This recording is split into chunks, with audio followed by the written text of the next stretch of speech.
బోధానంద యోగీశ్వర్ల వారికి, జగద్గురు అయినటువంటి శ్రీకృష్ణ పరమాత్మకు నమస్కరించుకుంటూ, త్రైత సిద్ధాంత భగవద్గీతలోని క్షేత్రజ్ఞ విభాగ యోగము అనే అధ్యాయంలో 2వ శ్లోకం గురించి తెలుసుకుందాం. మొట్టమొదటి శ్లోకంలో అర్జునుడు భగవంతుడైన శ్రీకృష్ణుడిని 6 ప్రశ్నలు అడిగాడు. దానికి జవాబుగా శ్రీ భగవంతుడిట్లనియే, ఇదం శరీరం కౌంతేయ క్షేత్రమిత్యభిధీయతే ఏతద్యో వేత్తి తం ప్రాహుః క్షేత్రజ్ఞ ఇతి తద్విదః. ఈ శ్లోకము ప్రకృతి మరియు పురుషుడు గురించి తెలియచేశారు. భావము: అర్జున, ఈ శరీరమే క్షేత్రమని చెప్పబడుచున్నది.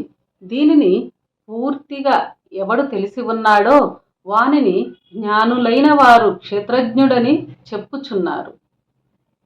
వివరము: క్షేత్రమనగా భూమి అని అర్థము.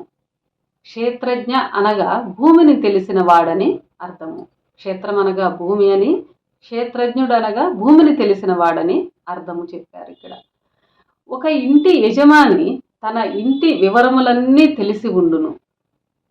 తన ఇంటికి వెనక తలుపు ఉన్నది లేనిది ఆ ఇంటి అధిపతికే తెలుసును.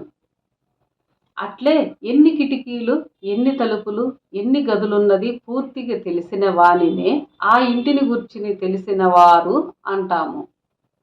అట్లే 1 ఎకరము పొలము ఒకనికి ఉన్నదనుకుందాము.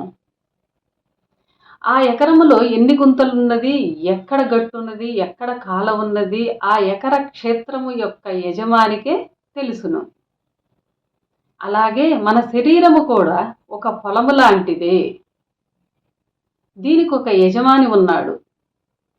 మన శరీరం కూడా ఒక పొలము లాంటిదే. దీనికి ఒక యజమాని ఉన్నాడు.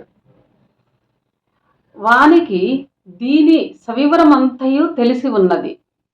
పొలములో ఎచ్చటైన పనిచేయుటకు యజమానికి అధికారం ఉండును. యజమాని అధికారము పొలమంతా ఉన్నట్లు శరీరమని క్షేత్రములో శరీరమంతటా శరీర యజమాని యొక్క అధికారము వ్యాపించి ఉండును.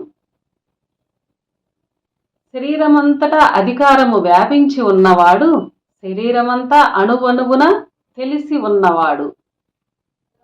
శరీరమునకు అధిపతి అయిన ఆత్మయను వాడు ఒకడున్నాడు.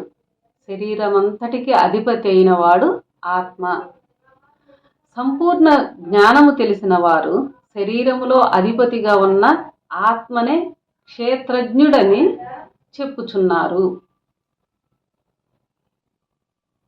ఇక్కడ గమనించవలసిన విషయం ఏమిటనగా, జీవాత్మ ఆత్మల విభజన తెలియని వారు గీతను వ్రాయటంలో క్షేత్రజ్ఞుడనగా జీవాత్మ అని రాశారు ఇతర భగవద్గీతలలో.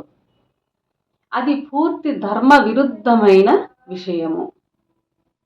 ఎందుకనగా క్షేత్రజ్ఞుడు జీవాత్మ ఏ మాత్రము కాదు. ఆత్మయే క్షేత్రజ్ఞుడని గ్రహించవలెను అని ఈ శ్లోకము ద్వారా స్వామివారు తెలియజేస్తున్నారు. అందరికీ నమస్కారం.